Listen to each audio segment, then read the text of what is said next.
What are Trump's economic policies versus Kamala Harris's? We've got people like Mark Cuban saying that Trump is going to kill small businesses. Well, my dad is here to make the case that it will be the exact opposite, that you are going to have more money in your pocket if Trump takes office. We will also be contrasting the two sets of foreign policy. How is this going to affect our lives?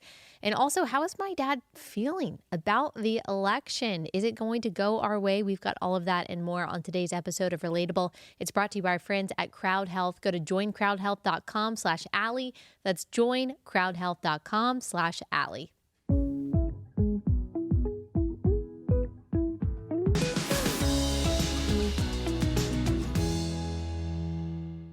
Dad, welcome back to the program. Well, thank you. I'm glad to be back. I got my pink shirt on today because it's Breast Cancer Awareness Month.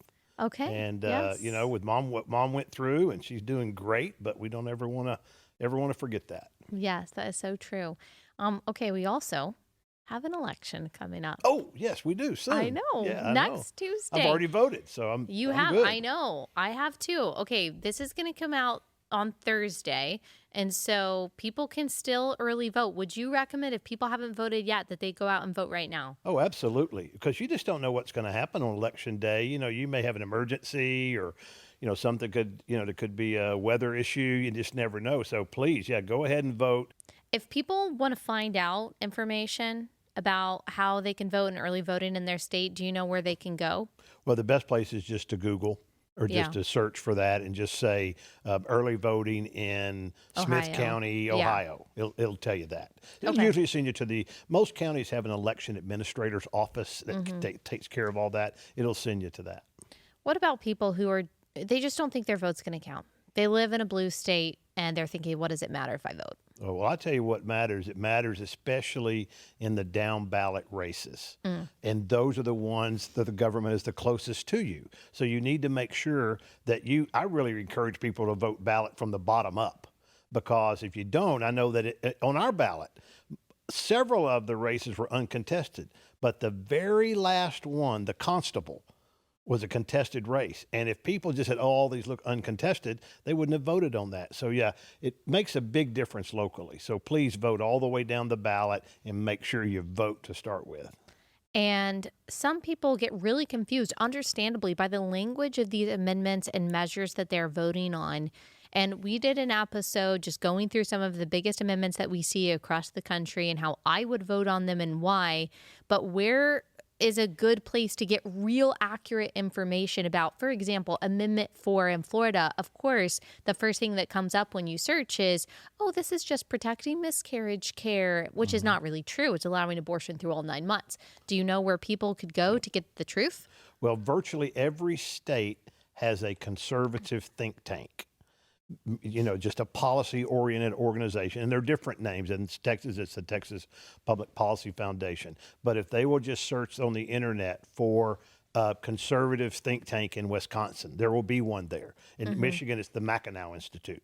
So just search for that, and they will have an analysis of those. An explanation, I'd encourage you not to go to your local newspaper's analysis, because sometimes those carry bias. Also, the Heritage Foundation themselves probably have an analysis of some of the largest ones, like you talked about the other day. And if you are in a Republican-led state, usually your government, your governor, will probably have some information. Like Ron and Casey DeSantis have been traveling their state so persistently telling people that Amendment 4, Amendment 2, they're bad news, vote against them. So that could be some information too. That's true. Today, I want to focus on economic policy. It's not something that we've focused on a ton on this show. And I've heard mixed things, as you can imagine, about Trump's economic policy, even from some conservatives saying, for example, that his tariff policy is actually just going to cost Americans a lot of money.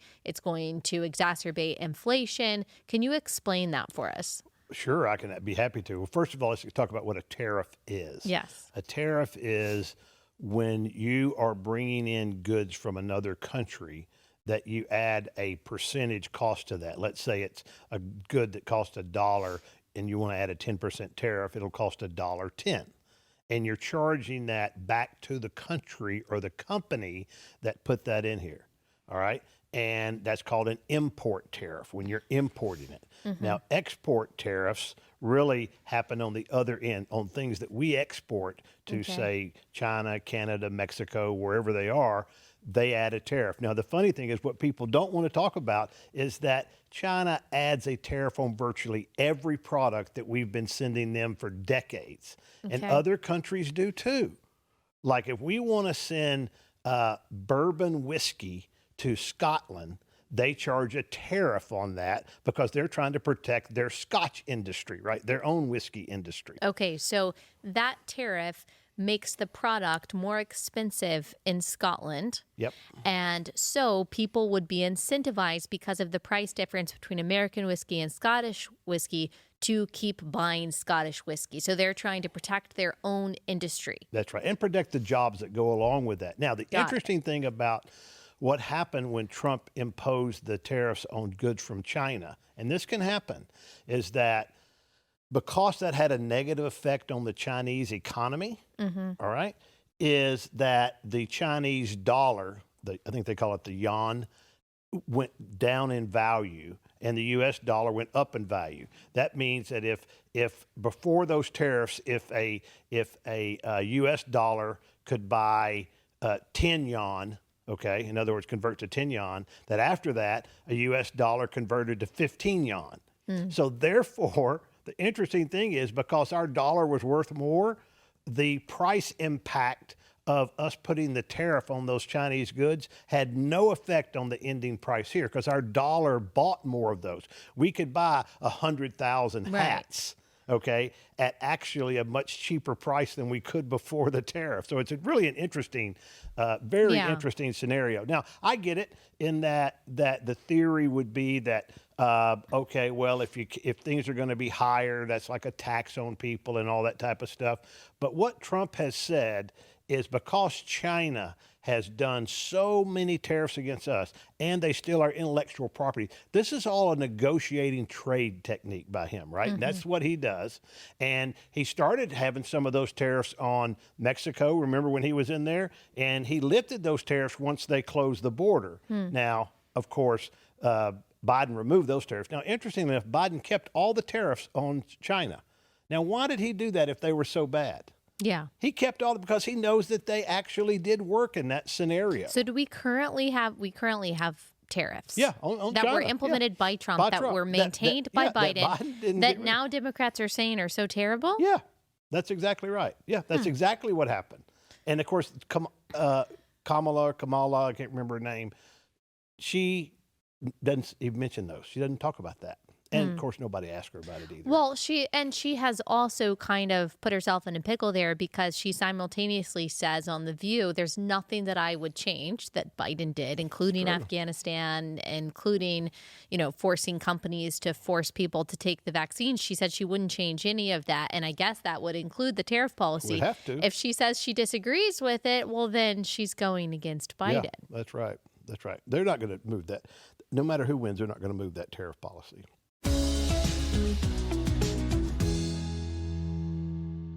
Our first sponsor for the day is Hillsdale College. This is a university that teaches things that are timeless and true and helps its students actually critically think and become well-functioning adults. Unfortunately, a lot of the colleges today have just become communist indoctrination factories. You're not going to get that kind of education at Hillsdale College. You can actually right now enroll in one of 40 free online courses, or actually you can enroll in a lot of them.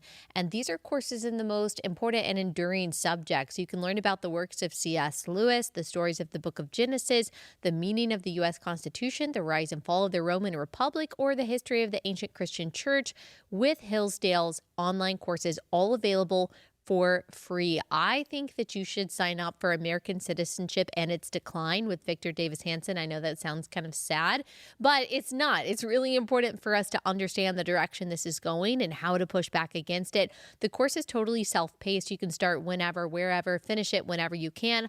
American Citizenship and Its Decline with Victor Davis Hanson. Go to hillsdale.edu/relatable to enroll. It's all free. Hillsdale.edu/relatable.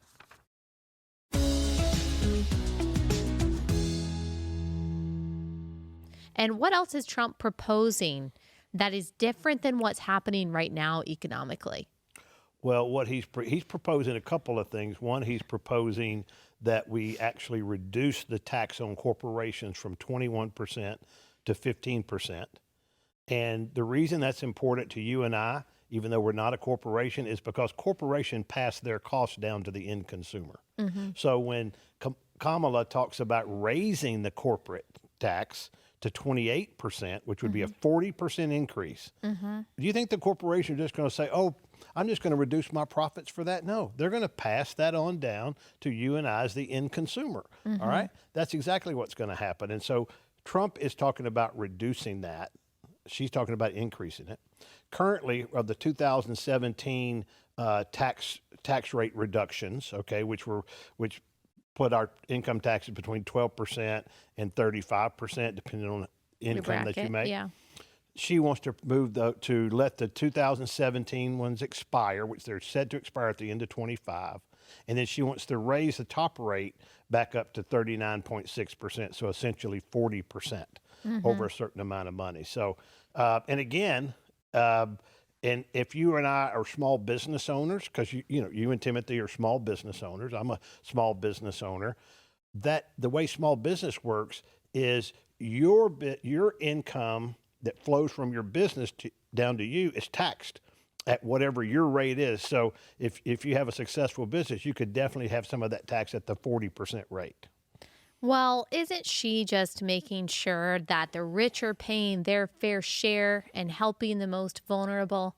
Well, the top 1%, as you know, already pay almost 70% of all the taxes that are paid in the United States. So I think they've probably done their fair share as far as that concerned. What we really need to go to is a more simplified tax bracket to where maybe there's two rates. You pay, say, 15 to 20% up to a certain amount, and over that, you might pay 25 to 30%. That would be the simplest thing to do, and that everybody pays taxes. Everybody that makes $1 of income pays tax on that $1 of income. And that way you could have lower tax rates for everybody. Yeah. Mark Cuban says that Trump's economic policy is going to be terrible for small businesses. Here's Thought 16.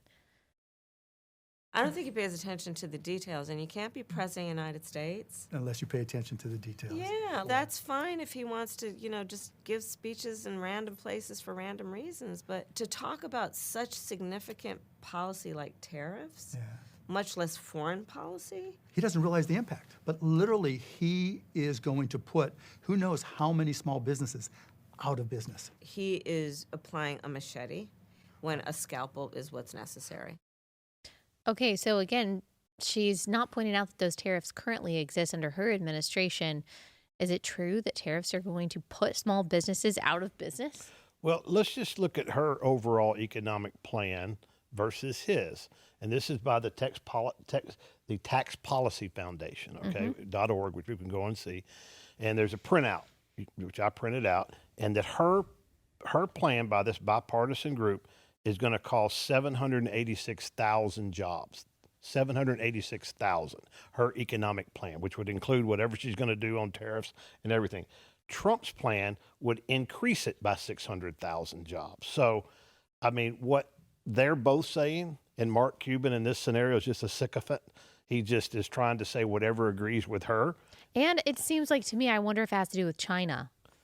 Well, for him, it may have something to do. That's part of the NBA's outreach, as you know. Remember LeBron James and his China thing, and you can't say anything negative about China. That's a big market over there, and believe me, Mark is more concerned, which he talks about Trump being more concerned about his own fortune and fame than he is about anything else. The small business no question about it. He also called Trump a fascist, right? Yeah. Yeah, and you know what a fascist really is?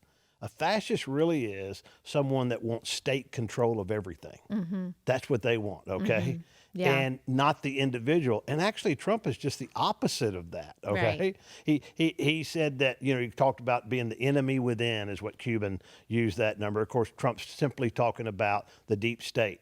Like the weaponization of the FBI and the Department of Justice. And illegal aliens who are committing crimes. And he talked about military, right? Going to put the military, Cuban says he's going to send the military to your house. Well, no, it was talking about using the military when there are riots.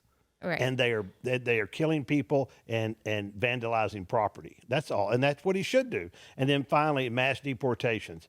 And the only mass deportations really that have been specifically talked about are of criminals. Now, we've got other issues in addition to criminals because everyone that's crossed the border has technically broken the law. In fact, I don't know if you heard this or not, but after the hurricane that went through St. Petersburg, Florida, they arrested 45 people for looting.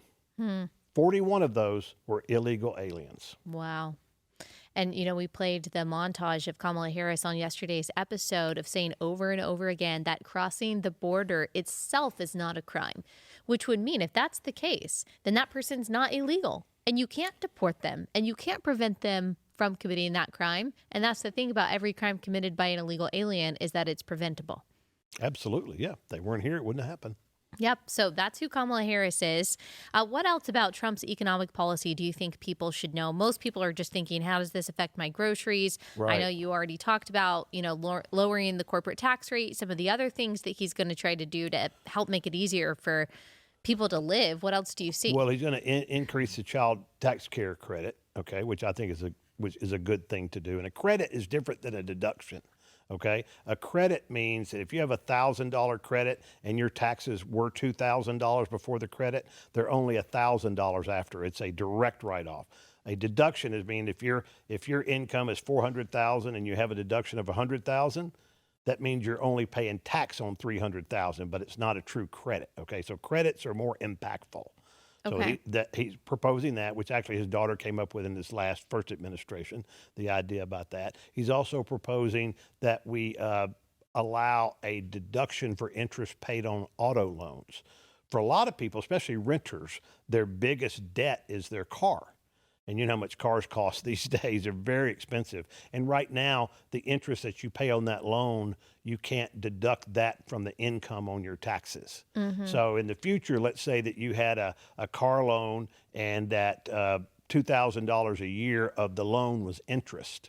So if that person made $50,000 a year, they would only have to pay tax on $48,000 of that, which would therefore lower their tax bill. Okay. The other thing is no taxes on tips. Yes. Which for the restaurant industry, that's a big deal. You know, the restaurant industry pays their waiters and waitresses less of the minimum wage. They're allowed to do that because they consider tips in that calculation.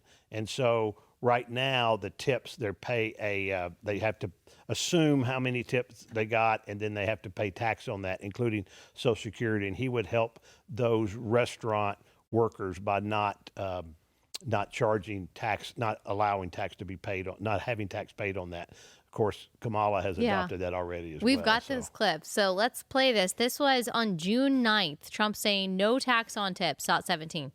So this is the first time I've said this. And for those hotel workers and people that get tips, you're going to be very happy.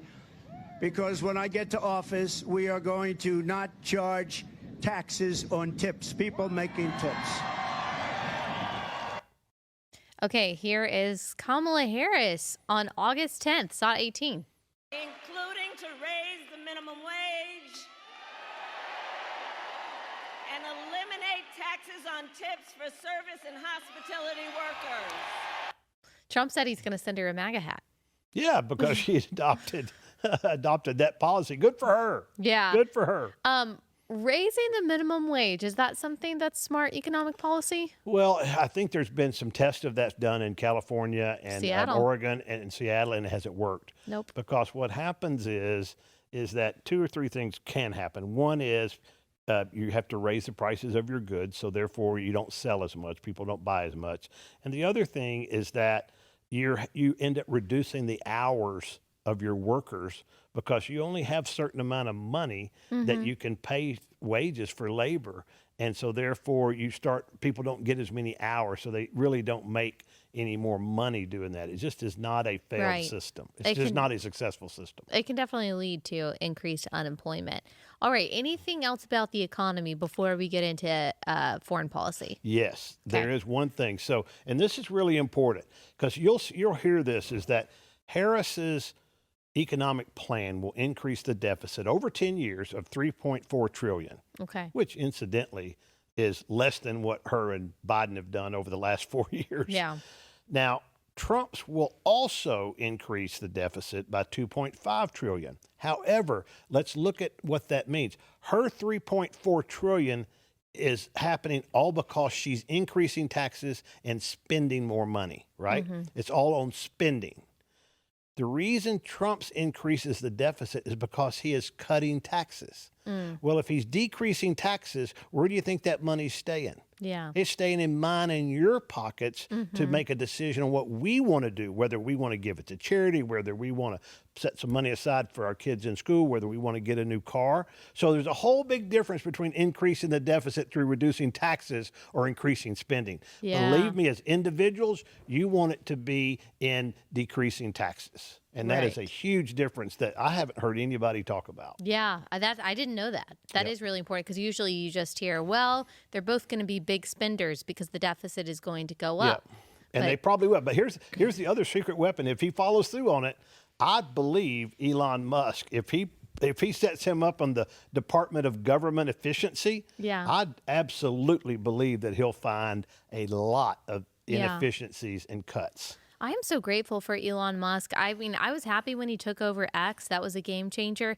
I didn't expect him to be as outspoken for Trump and for conservative ideas as he has been, especially over the past few weeks.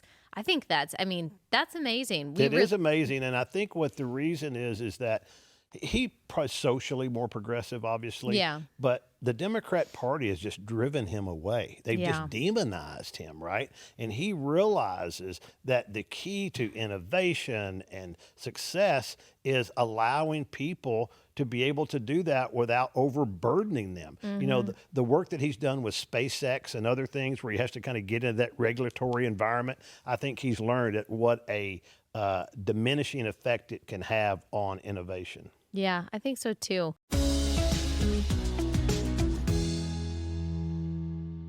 Okay, today is an interesting day in that we only have 2 ads. And so enjoy this break as I tell you about Lumen. Lumen is amazing. It is the world's first handheld metabolic coach.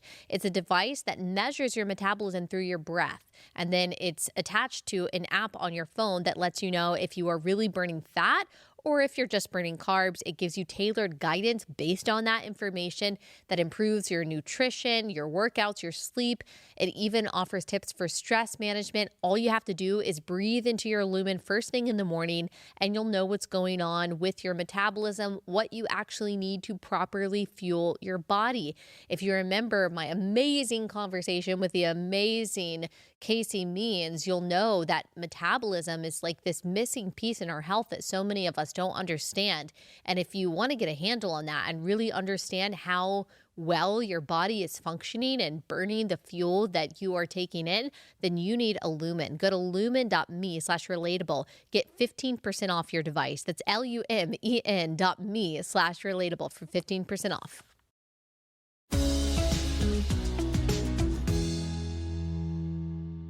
Okay, on foreign policy, Harris is in an interesting position. She's lost some Muslim support. They're traditionally Democrat, but with the Israel-Hamas conflict going on, and she has kind of towed the line, and she has at least outwardly said that she supports the state of Israel and its right to defend itself.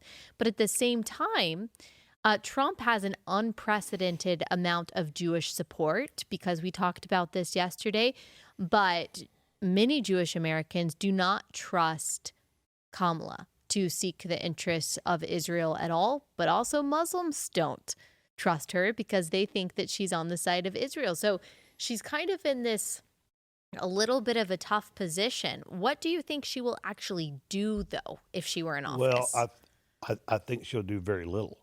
I think she will try to pressure Israel to do a ceasefire, and then hopefully Hamas will release the hostages. But the chances are the hostages, I hope they're all alive, but the chances are it could be like the other ones they released, and those, they just released the bodies. And she's going to try. She's going to probably try to do that.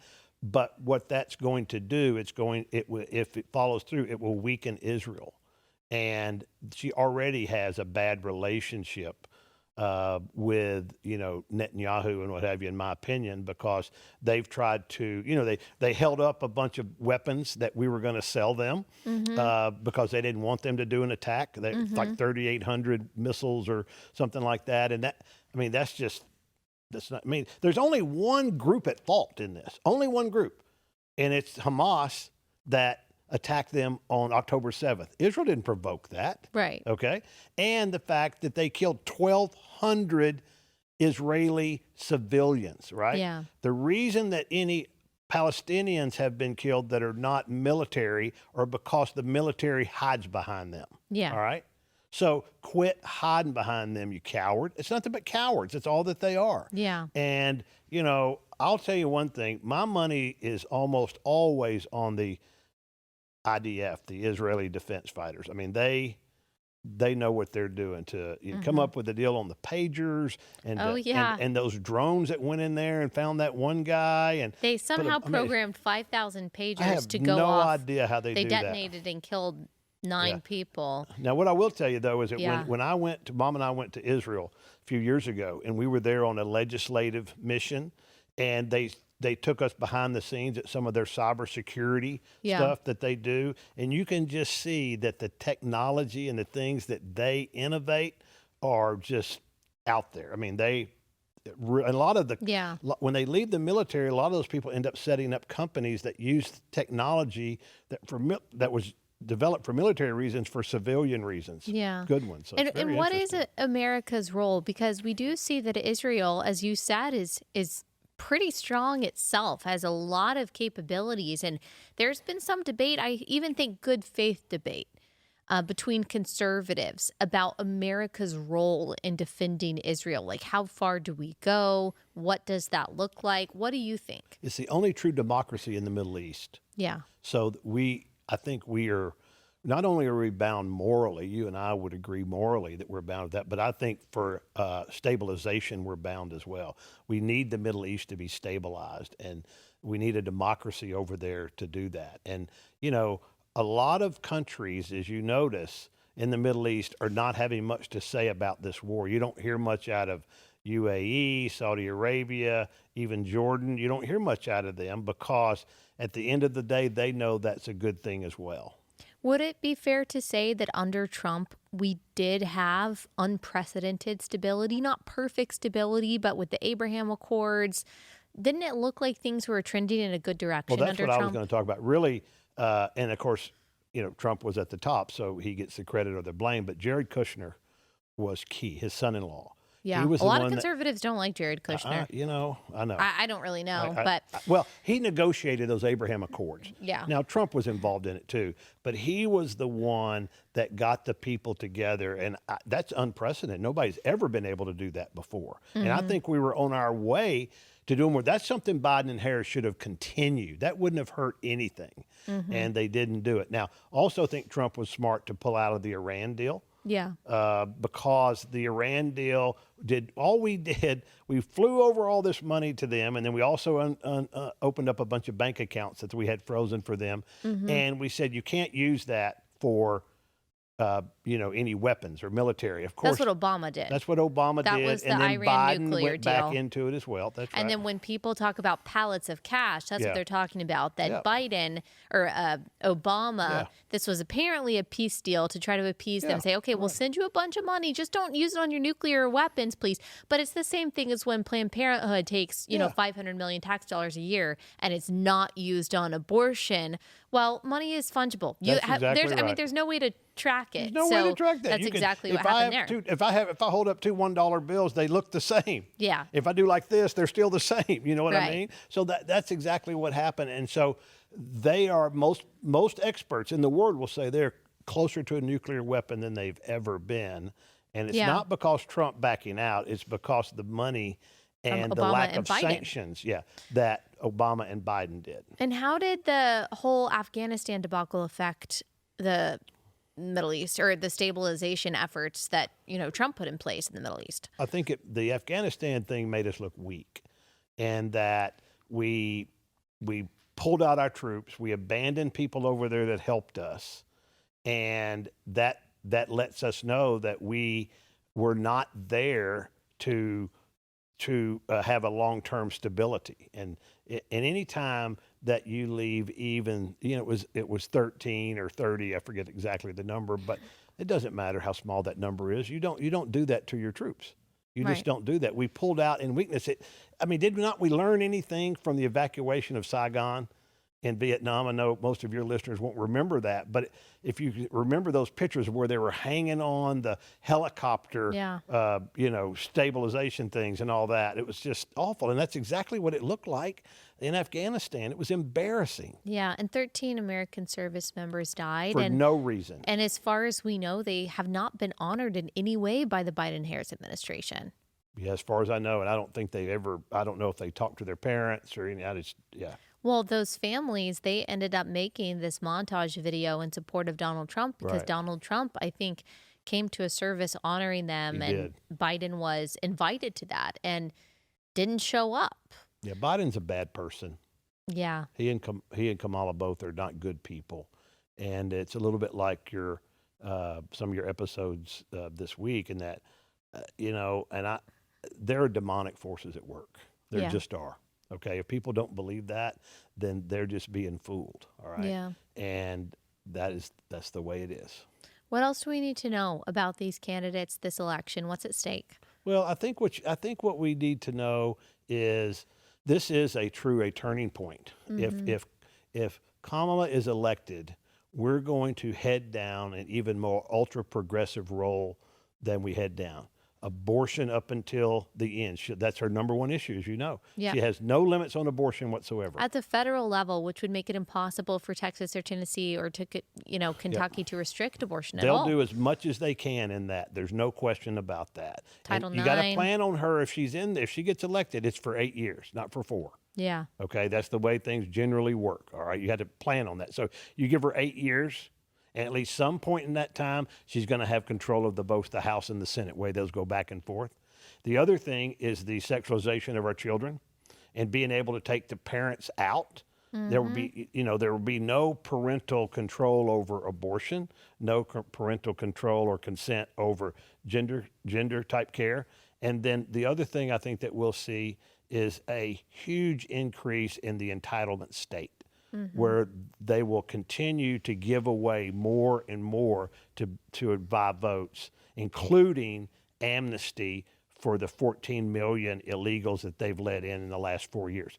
That's what you're going to get under Kamala, all right, in my opinion. And I just want to add on. I just want to add on to that before we move on to Trump, because just to double down on some things that you've said. The Equality Act, for example, that has been sitting and floating around in Congress for a long time. Mm-hmm. That is Democrats' pet legislation. Colin Allred, the guy who's running for Senate in Texas, is a big supporter of the Equality Act. There are lots of things that it does. Like, for example, it could make it a crime to so-called misgender a person in a workplace. Right. It could force religious organizations to have to assent to this new definition of marriage and gender. It also takes away any religious exemptions for an OBGYN who doesn't want to perform an abortion, or even Catholic hospitals who don't perform abortions.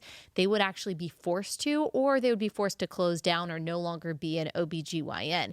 So that's Kamala Harris. When they say that they care about your constitutional freedoms, they don't. They care about abortion. They care about sexual degeneracy. They care about taking away parental rights. In Kamala's home state of California, Gavin Newsom passed the law that says if you do not affirm your child's new stated identity, you will lose custody. That's what she believes. She is part of the administration who is putting pro-life protesters like Bevelyn Williams and Joan Bell, who's a 74-year-old grandmother with diabetes, in prison. Yeah. So this is rewarding evil and punishing good. That's what you'll get from Kamala Harris. And they're also going to try to pass legislation or certainly executive orders on hate speech. Oh, yeah. And so most of the things that you say on here would consider to be hate speech because you disagree. Yeah. Which is totally irrational under our constitutional system. Yep. And you hate speech is free speech. And you can't depend on the Supreme Court to fix everything for you. Yeah. Well, they want to pack the Supreme Court. They want to expand it. Yeah, of course they want to. And pack it because they don't like that the Supreme Court is check on power. I just saw the news that came out that the Supreme Court ruled, I think it was 6-3, that Virginia, the Commonwealth of Virginia, does have a right to purge its voter rolls of non-citizens. They were sued by the And I Harris-Biden wonder which DOJ 6 versus over that. which 3 it was that were against that. Yeah, Yeah, I bet I could guess. yeah, because they're always predictable. Yeah. So unfortunately, the conservatives are not. Yeah, that's because they But actually under go by Donald principle. Trump, I think what you see a return to what happened between 2017 and 2021 from an economic standpoint, which was some of the best economic times in history. You know, he left there with a little over 1% inflation. Real wages were up for every classification, including black men, black women, Hispanic men, white men, all of those categories, real wages were up. I think you'll see a much more stable energy market. You know, he's what I believe in, the drill baby drill. We have a lot of that type of energy that's available, and a lot of that energy is actually clean energy, right? Natural gas is clean energy, and I think you'll see the removal of some of the credits for solar and wind, which wind can be a real problem. You know, I don't know if you've read about the whales that have washed up on the New Jersey beach, and they really believe that the vibrations has essentially driven them insane, you know, just like... Did you hear Donald Trump on that? 18 different whales, and I read it somewhere else. Did you hear what he said No, about what it? did He he said say? on Joe Rogan, he was talking about that exact thing. He said he wants to become a whale psychiatrist because they're the driving him whales are crazy? being driven crazy. He was like, yeah, it'd be Something a probably good market. messes up their internal system because they go by, you know, sound waves. Yeah, it's so cruel. Who knows? And also think what you're going to have is you're just going to have more independent freedom. It's going to be a one term, but he will. I think he will make sure that we have good arrangements with our allies as well as our enemies.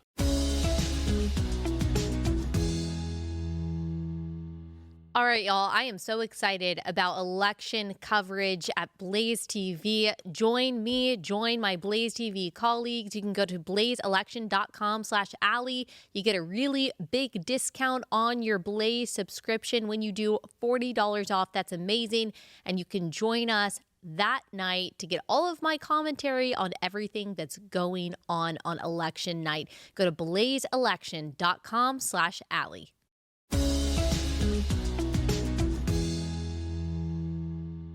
Okay, how are you feeling about the result of the election? This is Thursday. Hopefully we'll know something by next Wednesday, right? Hopefully. Yeah. Are you going to call me at midnight like you did in 2000 and have Mom call me and say, tell me who's won? Yes. So she'll go to sleep. And you had to lie to me. You might have to lie to me this year too. Maybe your daughter will be a part of that. But Yes. next time she probably will be. Yeah. You know, I feel good about it. I really do. I feel, you know, you never know. You can never know what Trump's going to say or do in the next week, or what's going to, you know, I don't think there's going to be an October surprise. I think it would have already been there. But I feel really good. Here's what I think will happen. Yeah. Either Harris will win by a very small margin, okay, or Trump will win by a big margin. I don't think he'll win by a small margin. I think it'll be, and there's something to momentum in campaigns. Yeah. And right now he has the momentum, and he's generally underpolled by 3 or 4%. Yeah. And so I'd say all of those things are good for him. And I'm certainly not an election denier, but I do believe that there can be some tricky things that go on in some of these big cities. So I'm so glad that Heritage Foundation and the Republican National Committee, they have a huge number of people that are on the election integrity side. They're going to be at all of these voting sites. Good. They're going to make sure Makes things me are feel counted better. properly. You know, they're much more ready this time than last time. The other thing I think Trump's going to do, Allie, as we finish up, is I think he'll be smarter about who he selects. And he's talked about that. He actually admitted making mistakes on people. Yeah, I saw that. Which I've never heard Kamala Harris admit one mistake. She wouldn't even apologize to the parents of the people that were killed by illegal aliens. No. Well, we were just talking about that yesterday, about the Washington Times came out with this expose, talked to her family members and former staffers. And we know that, you know, you can only take those kinds of testimonies with a grain of salt. That's true when it comes with to Trump too, but person after person, and the parents of the interns that she had when she was in state office in California just say that their children, I mean, their kids, adult children, were just emotionally abused. She just berates her staff. She's not a nice person. We never hear stories of her kindness or friendship or hospitality over the years like we hear about Donald Trump. I think that she is probably personally very cruel and vindictive. That's not the kind of person that you want in office. I saw the other day, let's see if I ended up taking a picture of it, because I just hear Trump so much, and I never hear Kamala saying this. I hear Trump so much talk about his love for the country and just his desire to see the country do well. And when I was at Liberty, they have all of these old books in the house where I was staying, and one of them were maxims by George Washington. And so here's what he said, and I think we have to think about this. Maybe not every candidate will fit perfectly into this, but this is what you ideally want in a president. He said, "In every act of my administration, I have sought the happiness of my fellow citizens. My system for the attainment of this object has uniformly been to overlook all personal, local, and partial considerations, to contemplate the United States as one great whole, to confide that sudden impressions, when erroneous, would yield to candid reflection, and to consult only the substantial and permanent interests of our country." Now, we don't talk like that anymore, but basically it is a kind of just genuine love of country and love for your fellow citizens. Whereas we have Biden right now, who is calling Trump supporters garbage. It's unbelievable. I mean, it really is unbelievable. Yep. So I'm hoping and praying for the best. Yep, that's right. And God is in charge. He is totally He's in charge. We're the workers. Yep. The harvest is his. Yeah. And you're doing good work. And a lot of your listeners, I know, are out there. They are. Talking to their friends, getting them to just make sure that you get your family and friends out to vote. That's the number one thing you drive can do. them there. We're kind of beyond the argument stage. Get them out to vote. Yes. But on the way, maybe try to make sure that they're voting the right way. That's true. If not, take them to McDonald's. Yeah, there you go. Okay, thanks so much, Dad. We'll have you back on after the election for all of the post-election analysis. Well, thank you for having me. I've never sat down with a New York Times bestseller before. Well, there you go. It's the first time for everything. Very proud of you. Thank you. All right.